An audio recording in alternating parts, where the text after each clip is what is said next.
Welcome to the morning show, to 𝗦𝗵𝗥𝗵𝗿 show. We're always great to see you, always love being with you because we love sharing our knowledge from our books, Think and Grow Rich by Napoleon Hill and Robert Kiyosaki's Financial IQ. So we love to see you. Welcome.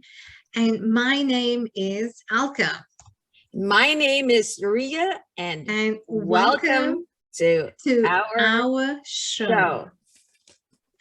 And so, friends, welcome. So yesterday I talked about the subconscious mind, and wow, wasn't that powerful? If you think it was powerful, type powerful in the chat, because the subconscious mind is everything and is how we learn to program our subconscious, is where everything begins to happen. And that's where the magic really starts.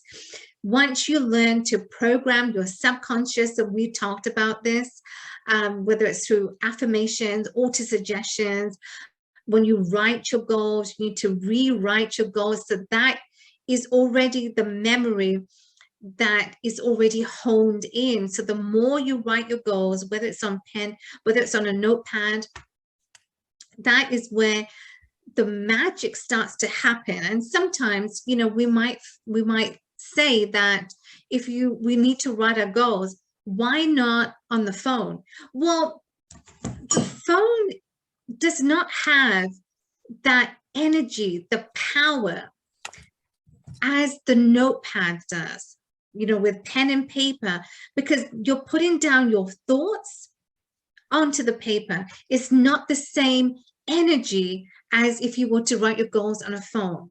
So that's why it's been said by so many mentors that writing our goals is on a pen, you know, on a pad, on a notepad, because you're just transmuting from your thought directly on the paper. And so the subconscious mind is all about the feeling, and that's where your feelings and your emotions reside. So you really want to be careful as to what you are saying, so that it becomes more powerful. So your thoughts are very powerful. So we only have the two methods. It's either negative or it's positive, what you are feeding every day to really have what you desire. So chapter 14 is just a perfect segue from the subconscious mind I talked about yesterday to today. I want to talk about, and which is the brain, which is the broadcasting station for your thoughts.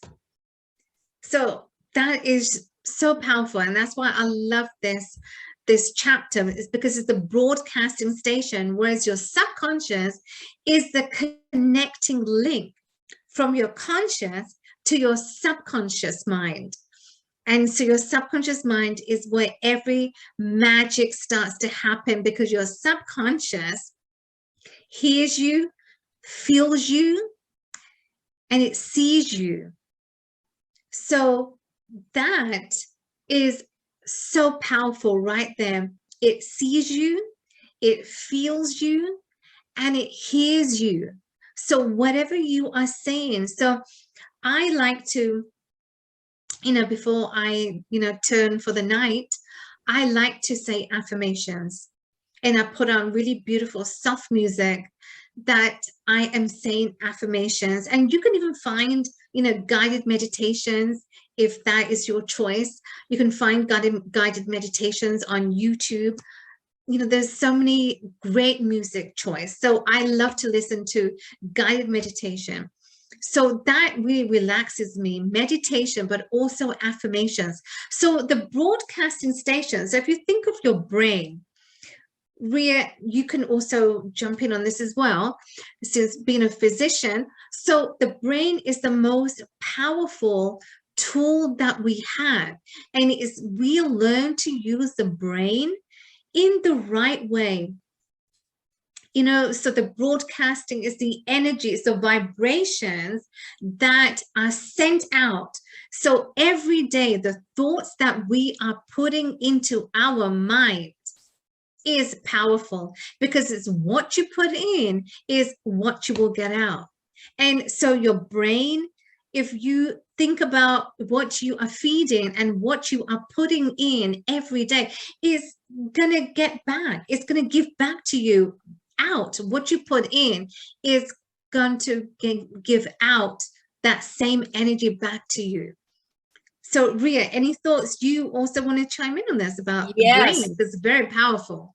Yes, thank you, Alka. And yes, so I agree with you that every human brain is a broadcasting. Broadcasting is when you are sending signals, and it's also a receiving station of the vibration of our thoughts. Now, there is an author, one of my mentors said, the greatest real estate out there. Do you know, Alka? Do you know what's the greatest real estate out there? The greatest real estate out there. Do you know what it is? No. Oh, your mind? Yes, the brain and the mind, our brain and our mind. From here to here is the greatest real estate out there. Here. Wow. It's a broadcasting and receiving station of the vibration of our thoughts. So we have to guard our brain. We have to guard our thoughts, because, like, you know, our mentor says, no negativity. So that's why I don't listen to the news. Why? Because I guard my brain. I guard my thoughts. Why? In 2020, when they said, oh, everybody shut down, and what did I do? My brain also shut down. Why? Because I was feeding my brain 24/7 the news, all about COVID. Don't go out. People are dying. So what happened to my business? I stopped buying. I stayed on in this same place. I was eating from the fear. I was eating, putting more food into my mouth and staying in fear, because I was feeding my mind 24/7, you know, looking at the news every day. What's going on with COVID? We can't go out. Right? So what happened? I gained weight and I stopped buying properties. So can you imagine, from March to December, I only bought one. I only bought one, because why?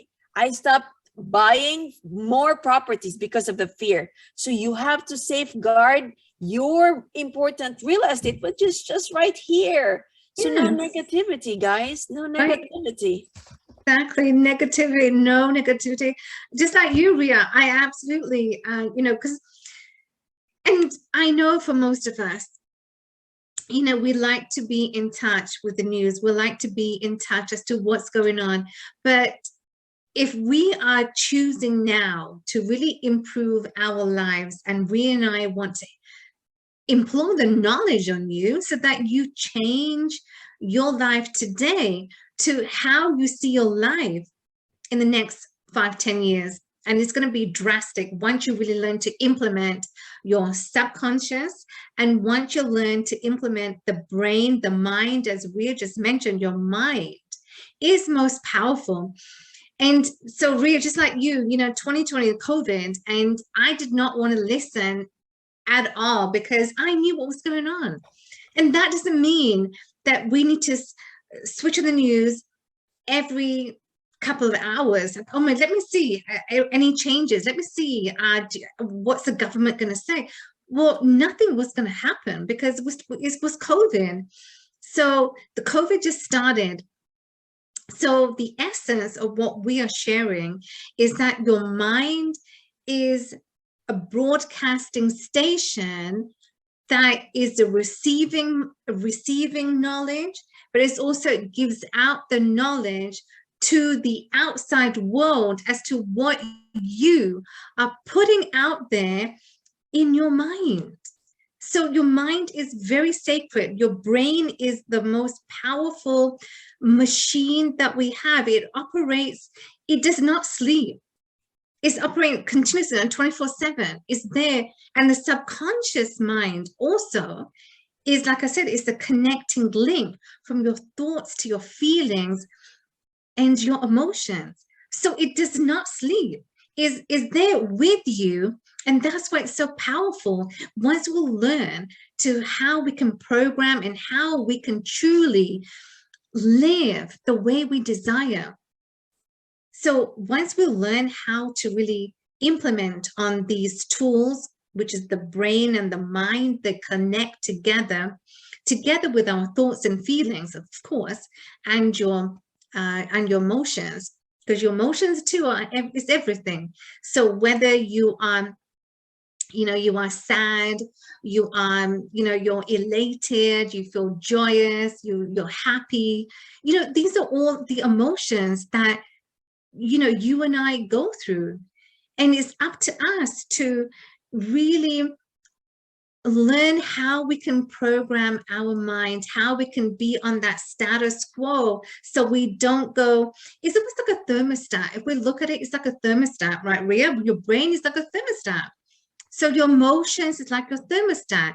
When it can go high, it can go low, and it's up to us how we, stay at that plateau, so that we don't, your vibrations, your energy, your vibration stays in that core. It does not go above or below. So you're just like a thermostat would. If you're in a cold room and it's cold, you've opened the door, the thermostat is going to come back, and it's going to be warm. So it's just automatic. Your thermostat automatically knows that. And it's just like your brain, your mind. Your mind will know, okay, so how it's going to come back to that status quo. Ria, what are your final thoughts on this brain, this huge, humongous, powerful topic, the brain, and what the brain is capable of achieving? So two things. One, you talked about the thermostat, and what came into my mind is we've got to always raise our thermostat. What that means is, if we're set at 70 and we're so comfortable at the thermostat of 70, my dear friends, we are not growing. We need to be comfortable at the uncomfortable. So we need to set our thermostat higher and higher all the time. We cannot just auto set it at 70. Raise your standards, raise your thermostat. Number two, money without the brain is dangerous. Money without the brain is dangerous. Protect your brain. Exactly. Protect your brain is your God-given real estate. Protect your brain, and do not let anyone interfere with the thoughts that they're going to put inside of you. And that's why we need to safeguard our mind, to not let the external noises come into play, whether it's community, family, friends. And that's why we need your mind, your brain as a whole, the unit is sacred, is what we allow in, is who we allow in, and it's what we allow in that is going to influence us at the end of the day, influence us throughout the day. And what I mean by that are the thoughts that you are putting in to your mind. What are you feeding? Are you feeding negativity? Are you feeding positivity? Is your choice. So Ria and I would rather you choose a positive route, because it's a positive route that is going to change you. It's going to change your life, whether personal or business. It's going to change you. So, you want that too, friends. I know you want that for yourself, for your family, and your future generations. They depend on you. So I have worked so hard on this, and this book, Think and Grow Rich, truly has helped me, and every day it continues to help me, because I choose only positivity, nothing else. And it does not matter. I don't give, I don't believe in what others are putting into me, because you know why? Because at the end of the day, I control me. I don't control anyone else. I'm not there for anyone else, but I'm there for me. And if I can improve my life one day at a time, so can you. So can you, my friends. You can improve your life every single day. And it's how you will learn and how you can relearn. And as we said about your goals, write your goals down on a pen and paper, because that's where your thoughts are channeling from your thoughts to your notepad, because you're transmuting energy. So the brain, this chapter is unbelievably powerful, Ria. I mean, I'm just having like goosebumps just even thinking about it, because it's the potential that your brain has. This unit is a potential that your brain has, and it's a God-given unit that we all have been given by God. So it's how we'll learn to use it. So I'm just going to leave my final thoughts with you, is that, you know, the brain is the most sacred, as we have shared. It's the most sacred part that you can ever have. And that's why you need to use it wisely. Choose the thoughts that you use wisely. Choose the people who are feeding thoughts into you wisely. Disregard them if it does not make sense. Disregard it and just move on. And so we have come to the end of the show, and this has just been amazing, Ria. I just love this because, you know, it's just utilizing our mindset. What do you want to share with that, Ria? It's your mindset, right? At the end of the day, so what we have nothing but controlling our mindset. That is right. My final Again. I thought you were going to end it. My last and final thought is, we have a brain, you have a brain, you have a mind, I have a mind. Use it. Use it. Go use it and make our own decisions. Absolutely. And yeah, absolutely. Make your own decisions, because at the end of the day, you are the ones that we are the ones who are responsible to how we truly live our life and live the best life possible. So using your brain the right way that God has given us to really cultivate, you know, beautifully, and the way that it was chosen to be, and that is with the right, feeding the right information. So guys, thank you so much for tuning in. Ria, do you want to share? Guys, thank you so much for tuning in. We love always being with you, and Ria and I always have so much fun. So we will see you tomorrow. Take care. In the meantime, be good to your mind, be good to how you are feeding your mind, and we will see you same time, same place. Bye for now, guys. We tried to, I thought you were going to end it and then final thoughts again. That's funny. You were in the moment, Alka. Yeah, I know. I'm feeling it. I'm just playing with you. I'm like, this never gonna end. Oh my God. But you know what? You know what? I love stuff like this. You know, we should do more of this. It's almost like a banter, you know, like, you know, it's like saying, okay, you know, what thoughts do you have? What thoughts do you have? And, you know, then things just come up, right? Like spontaneously, without any rehearsal. And sometimes, you know, it's in that spontaneity that you know, it kind of just flows like that. I love it. Spontaneity, exactly. I don't always like it like planned, you know. I don't know about you, but like, it's just with anything, like in general, like it planned, which is good. I know. I like spontaneity. I love that. Because then, you know, when it's spontaneous, you just roll with it. With the flow. You go in the flow. Yeah, I know. So if I had asked you, Ria, any final thoughts, the show might not have been. I did share my second final thoughts. I had to alert you. I mean, we're not gonna end. The show would not have ended, but you know, sometimes, yes, if it's spontaneous like that, it's good, because then, you know, you're just getting into the flow of things. Yeah. Yeah. All right, we're ready to do number 3. This for which is your Sabrina, that's your part. That's your one.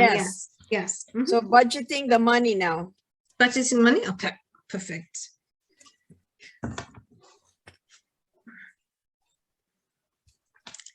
Good morning, guys. Good morning and welcome. Welcome to the 𝗦𝗵𝗿𝗥𝗵𝗲 show. We love seeing you. We love being with you.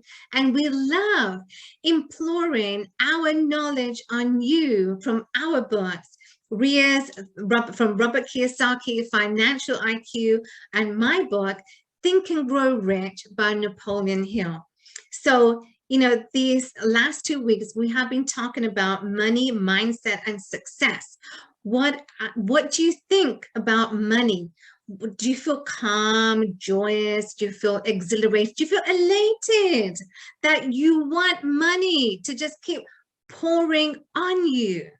That money comes to you easily, that you don't have to work hard for it. Money just comes to you, but it's how do you feel at the end of the day when you have money? So that's what we've been talking about, and we are going to continue to talk about, because today we are going to, there's, you know, just really great topic that 𝗦𝗵𝗿 is going to share with you. So welcome everyone, welcome to the show. My name is 𝗥𝗵𝗿𝗥𝗵𝗲. My name is 𝗦𝗵𝗿, and welcome to our show. So 𝗦𝗵𝗿, without further ado, I'm going to pass the mic on to you.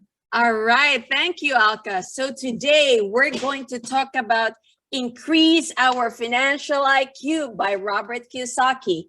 And earlier during the week, we talked about the 5 measures of financial intelligence. So number 1, we talked about financial intelligence. Number 1 was making more money. Financial IQ number 2 is protecting our money. And third financial IQ is budgeting our money. So let me read you a short paragraph from the book. Budgeting your money requires a lot of financial intelligence. Many people budget money like a poor person rather than like a rich person. Many people earn a lot of money, but fail to keep much money simply because they budget poorly. For example, a person who earns and spends $70,000 a year has a lower financial IQ than a person who earns $30,000 and is able to live well on $25,000 and invest $5,000. Being able to live well and still invest, no matter how much you make, requires a high level of financial intelligence. Having a surplus is something you have to actively budget for. Budgeting for a surplus is something we will look at in detail later on. So 𝗥𝗵𝗿𝗥𝗵𝗲, budgeting our money is very important. I'll give you an example. My brother, who came in here in the late, 2010, right? He came in here as a tourist, 2010, and he used his education to work here, just like I use my education as a doctor of medicine to work here in the US. Now, my brother also came in with a higher mental IQ, just like I do, because we're both in the medical profession. We have a higher mental IQ, but when it came to financial IQ, we were both moron, moron, it's lower than average, and average IQ is having 90 IQ. Why I say moron? Because I lost over 200,000 of in paper losses, okay, in paper loss. In our first American dream home, we lost over 200,000, which is beyond our control. And that is true. If it happened before, it's going to happen again. It's just a matter of when. In 2008, there was a housing crisis, and that's how we lost over 200,000, because even though we were paying every month to our bank, but because there were foreclosure and bankruptcy everywhere, the property can only sell for what your other neighbors were selling. And that's how we lost the 200,000. Now, when my brother came in here, he worked, so he is now a biotech. So that means he fixes dialysis machine if something breaks down. He maintains the dialysis machine. So I Googled the salary of a dialysis technician here in the USA. So the dialysis technician makes anywhere from 40,000 US dollars. Okay, a doctor makes over 6 figures, over 100,000. Now I know for a fact there are doctors out there without apartments, without any apartments to their name. Why? Because of several different reasons.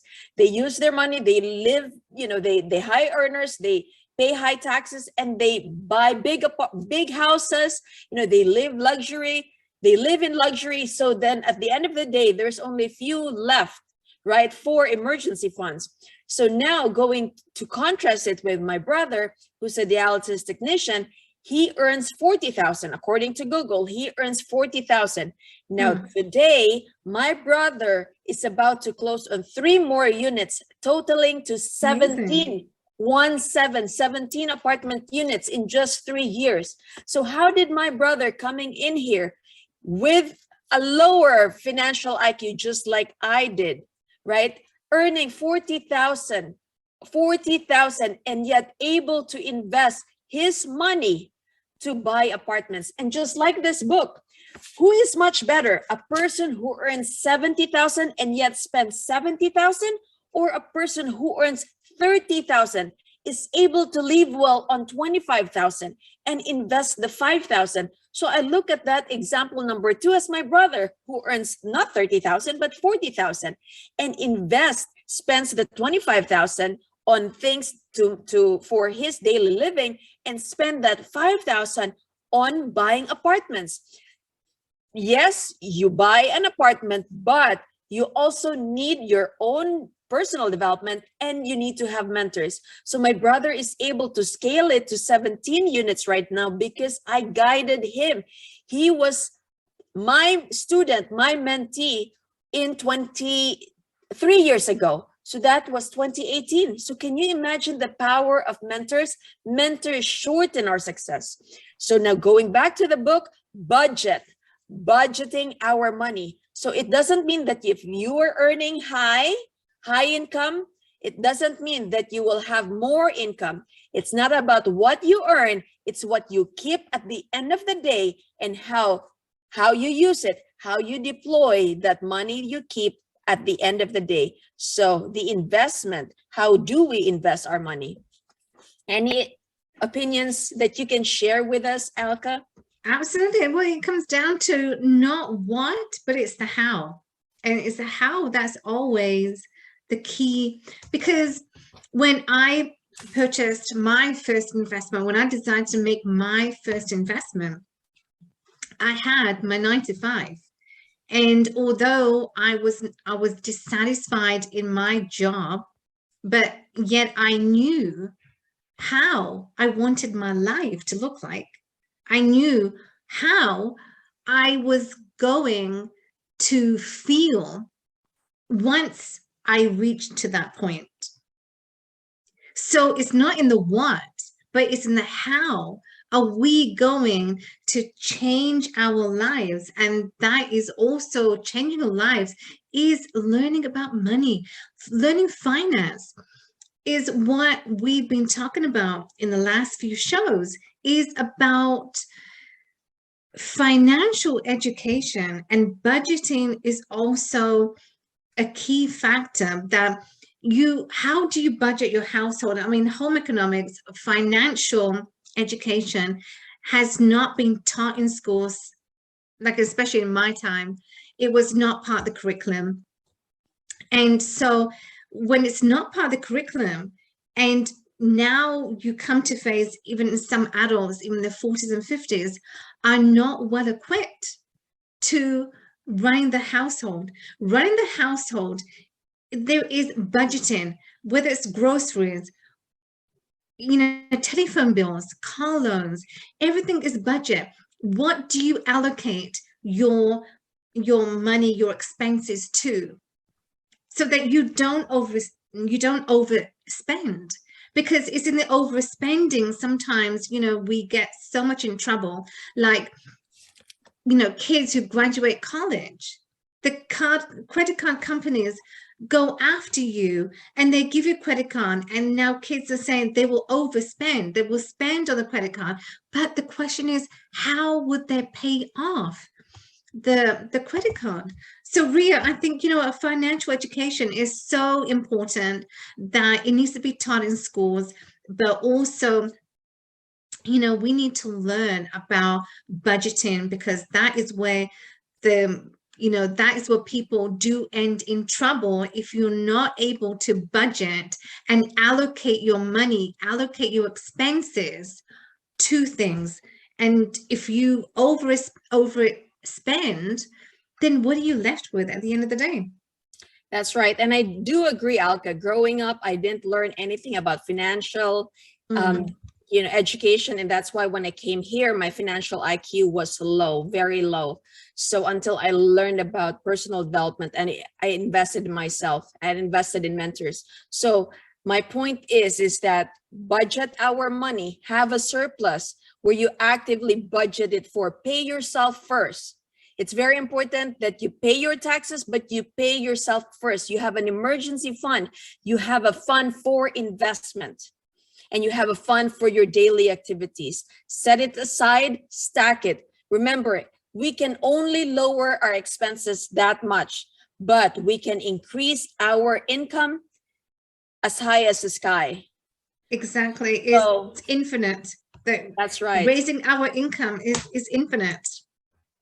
So hopefully you've got a lot of nuggets, 1 or 2 nuggets from our show, and we will be delivering this type of nuggets with you. Why? Because we know that we didn't learn it in growing up in our school. And that's why we have the beauty of online, the beauty of having, you know, the digital media, right? The social media. Why? Because then if you know who you're following, you'll be able to get few nuggets, 1 or 2 nuggets, and that should suffice you. And that should empower you to learn more about finance, to learn more how you budget your money, to learn more how you can increase your income. So stay tuned for more of our videos, for more of our shows.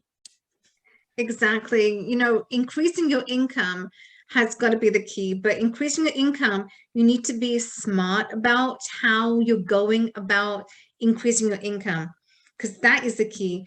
And even what I feel is that you need to not overextend. Like I did when I purchased my property, I overextended on my budget. So that is what you should not do. Avoid the mistakes of not overextending on your budget. If you are looking at a property and it's not in alignment with your budget, so you need to know, can you afford to pay on that property? So I just give you a clear example. So I purchased my second investment, and the property was $2,450,000 that I bought it. Wow. And now I went outside of my budget. Yes. Wow. I went outside of my budget. That is wow. And I'm thinking, okay, well, I put down the down payment, and now, you know, I don't have the money to pay. So the question is the budget, to budget yourself properly, do your math every single step of the way. It's not just in real estate, it's budgeting yourself, calculating on everything that you are, you know, you are doing, whether it's in the home, you know, whoever's in charge of the home, taking care of the finances, taking care of the budgeting. You need to budget. And that's how the families, that's how people really do well, when everyone has their own strengths and weaknesses. So if every one of you who has your strengths in the family, just make sure that you're taking care of your budget. And, you know, so in that way, you'll be sound, you'll be at peace with how you are spending your money, because at the end of the day, we want to not be in debt for anything or anyone, and not to be in debt. So you will only not be in debt is when you are learning how to really be sound about your money, having that knowledge, having that sound knowledge when it comes to money. Alka, I'll Yeah. interrupt you. Sorry. Yes. Yeah. Well, I love that. You know, there's such a thing called good debt and bad debt. Yeah. I love debt. I love good debt. Mm-hmm. There's a difference between good debt and bad debt. Probably Alka meant bad debt. Good debt means money that puts money into your pocket. Okay, good debt means income going into your pocket. Bad debt means the money is going away from your pocket. It's going away. So these are just expenses. For example, the difference of good debt are my apartments. You know why they're good debt? Oh boy, you know, with having 70 apartment units, I have millions and millions and millions of debt, okay? And I love it. You know why?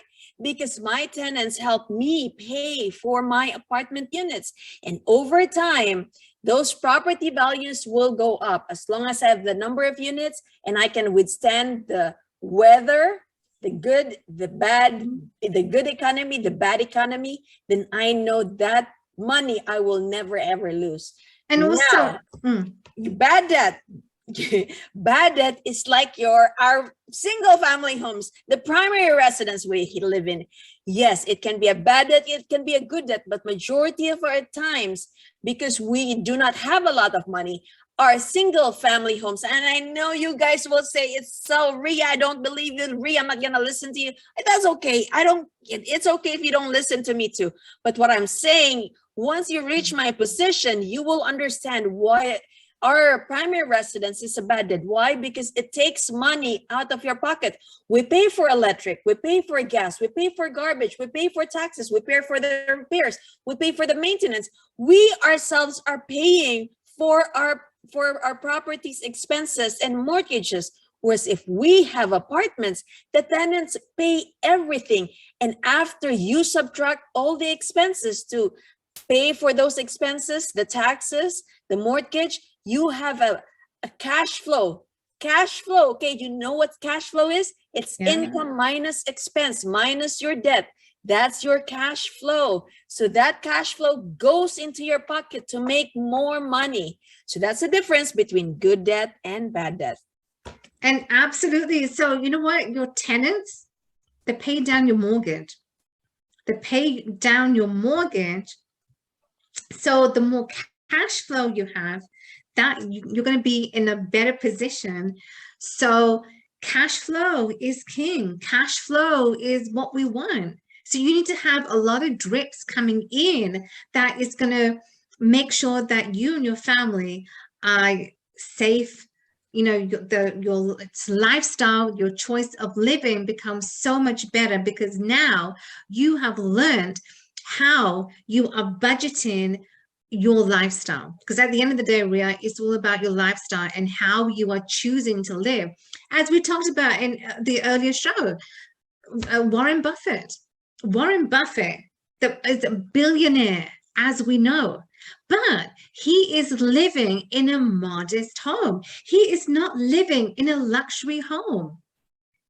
And why? Because he is smart. He is using his financial IQ to really make his the lifestyle and really make his business and really make the money that he is proud of, but also generating in the community.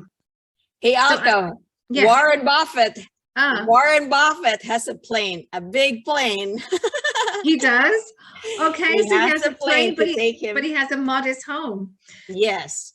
He has... So at some point in time, right, when you have a lot of money, time, whether it's Warren Buffett or time, you know, for me, for Alka, or for other people out there, or time, according to the poor, we all have the same time, and time is more infinitely valuable than money. So that's why Warren Buffett has a big plane. Why? Because it takes him to places as fast as he can go. Exactly. So, you know, it's how you value your time. Do you value your time? So time is equally as important as money, because without money, we cannot live the desired lifestyle we choose. So whatever the lifestyle you are desiring, just make sure that you are living according to the lifestyle and the money, the mindset that you have around money, and that is not to spend it foolishly. Foolishly meaning, do you gamble? Do you just blow your money? Because that is not the smart way. And even if you win the lottery, what are you doing with that money? Are you reinvesting that money? Do you know what you are doing with the money? That's important too. That's an important point, is what are you doing? How do you manage the $1 million check that you get from the lottery? So friends, it's about managing your lifestyle, budgeting, budget every step, budget everything that you are spending on, on your expenses. Calculate on a monthly basis. What are the expenses? Where are you overspent? And then that will determine the lifestyle that you are choosing. That will determine the lifestyle that you have right now for you, your family, and for future generations to come. So we have come to the end of the show. Ria, thank you so much. Oh my goodness, that was so amazing. Guys, friends, I hope you took a lot of notes, because this truly was phenomenal. Budgeting is all about, it's all about that. If we were not taught about finance, at school, then now is the time for all of us to learn how we can save, spend, and invest our money soundly, so that at the end of the day, we are living the lifestyle we truly desire. So my friends, we have come to the end of the show. I hope you truly have enjoyed what we have shared with you, because we truly have, and we love just having chats with you about money, mindset, and success, because at the end of the day, what we really care about is how you are getting the success that you truly want. So guys, we will see you tomorrow, same time, same place. Bye for now. Bye.